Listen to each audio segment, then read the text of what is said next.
Hi everybody, it's Claire back with another art journal video. This one is actually a journal cover. So another small craft journal that I'd completed and decided I was going to add a cover to it. So this is one of my favourite things to do. And I think it's probably because it's like finishing off the journal when it's done, because I don't do my covers, generally speaking, until I've actually finished the journal. Probably because I'm not tidy enough for it to stay looking nice. If I was to do the journal cover first, it would end up getting ruined, and I like them to look nice. So it's like a treat that I give myself at the end of finishing the journal, which is a process that I also love, obviously. So I'm starting off with mineral, and you can see here that I've had to cut the bottle open because it's got to the point where tapping the bottle on the glass mat without the lid on stopped getting any extra paint out. So the only way to get the last bit of paint is to just cut it open.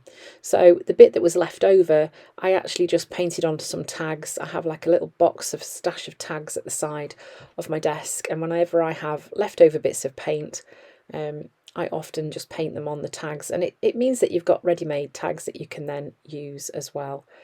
So next I'm going in with some collage paper. This is part of the most recent collage set, I think, that Dina released last year, 2022, and is it called Flying Things? I think it might be. It's part of that one. I just loved the pattern on this. It's quite dense in some places, so it's got quite a lot of contrast to start off with. So I'm adding some pieces of this collage paper onto the front and back of the journal cover, using some matte medium to stick them in place. So next I'm going in with the Squoval stencil, and I am using some sterling, which is a lovely shimmery silver paint from Dina Wakley. And this is just going to add another layer of interest there because it's got that shimmer as well. So bit of a reflective quality about it. Look how pretty that looks. So yes, what I'm doing to the front, I'm going to do to the back as well.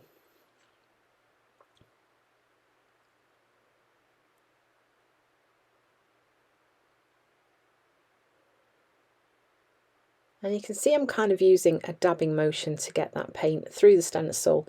You get a much more opaque layer of the paint if you use a dabbing motion than if you are kind of rubbing the blending tool around, what I like to call smooshing.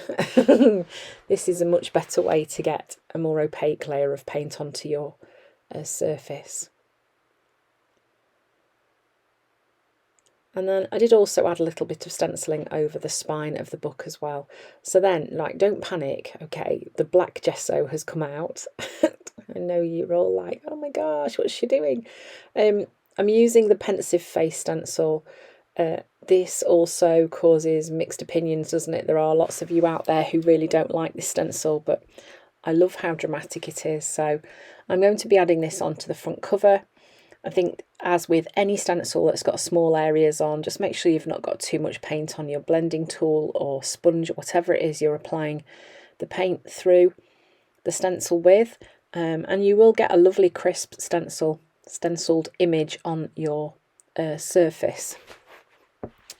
So I've kind of angled that as well, just to make it fit in a more interesting way on my page.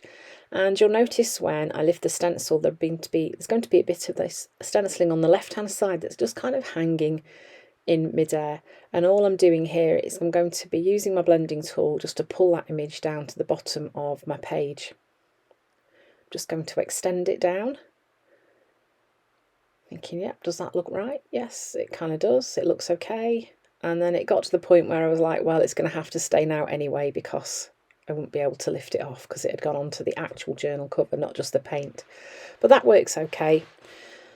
So next I'm going in with the floor tile stencil, and using a little bit of sky, and to put a bit of turquoise out there too, just to bring a little bit of a colour onto that background as well.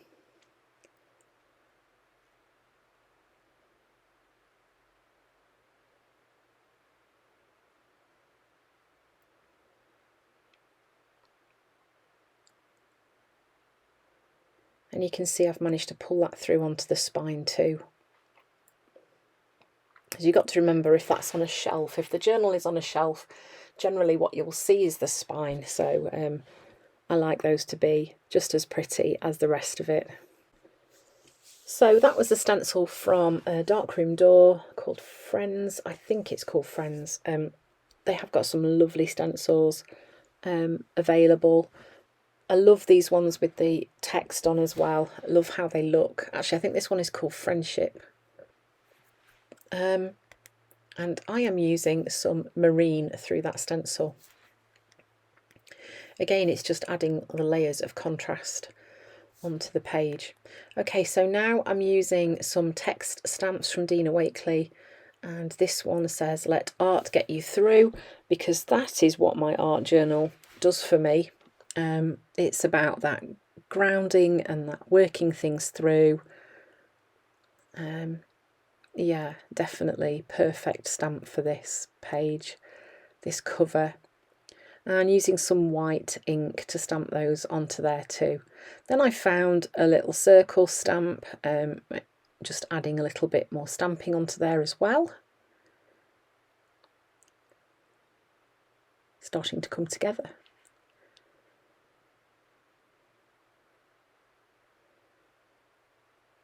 So here I'm just stamping the "Done is better than perfect" stamp, which is also from one of Dina's sets, onto a piece of paper that I've got from my scrap paper box.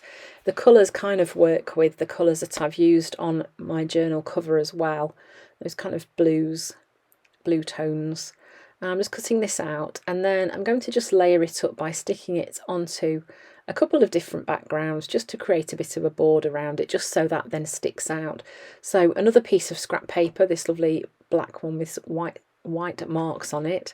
I'm just cutting out a little border around there, and then again, once I've done that, I am then going to stick that onto another piece of paper. I think probably white is what comes next. Yeah, just a piece of scrap paper there, just sticking it onto a corner, cutting it out with another little border, which then creates that contrast, so when it sticks on the background you'll be able to see it much clearer.